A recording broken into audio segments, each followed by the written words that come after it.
ফের রেল দুর্ঘটনা বাংলায়, লাইনচ্যুত হয়ে ছিটকে গেল পরপর বগি। ঘটনাস্থলে উত্তর পূর্ব সীমান্তের ডিভিশনাল ম্যানেজার অমরদীপ গৌতম পৌঁছে গেছেন, ঘটনার তদন্ত শুরু করেছেন। ফের বাংলায় রেল দুর্ঘটনার খবর। ঘটনাস্থলে ফের উত্তরবঙ্গ। ময়নাগুড়ি রেল স্টেশনের কাছেই লাইনচ্যুত হয়েছে মালগাড়ি।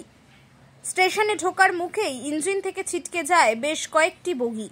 মালগাড়িটি অসম থেকে এনজিপির দিকে যাচ্ছিল। ঘটনায় ক্ষতিগ্রস্ত হয়েছে রেলের বৈদ্যুতিক খুঁটি। কিভাবে এই দুর্ঘটনা খতিয়ে দেখছে রেল দপ্তর। এই ঘটনায় আংশিক প্রভাব পড়েছে ট্রেন চলাচলে। নির্দিষ্ট সময়ের থেকে দেরিতে চলতে শুরু করে দূরপাল্লার একাধিক ট্রেন।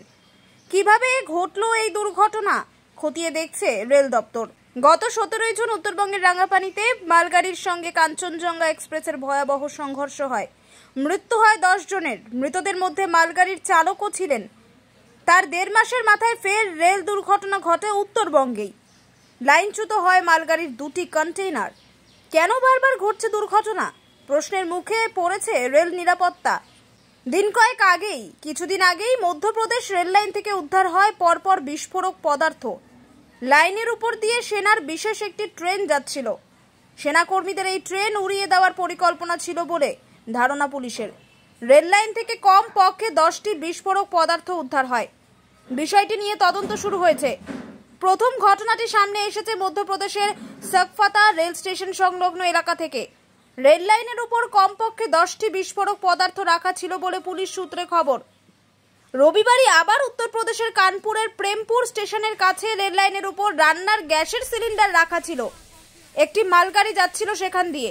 দ্রুত ব্রেক কষে মালগাড়ি থামান চালক। আমি তো বাজারে ছিলাম, তো বাজারে শুনলাম আর কি হয়েছিল।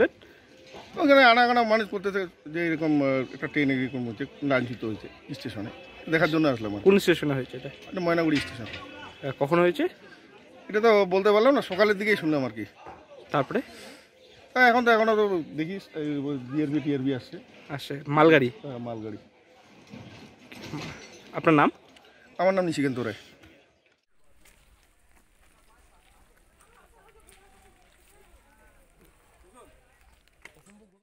उसकी ट्रॉली भी दूर पड़ी हुई है, डब्बा कहीं और पड़ा हुआ है।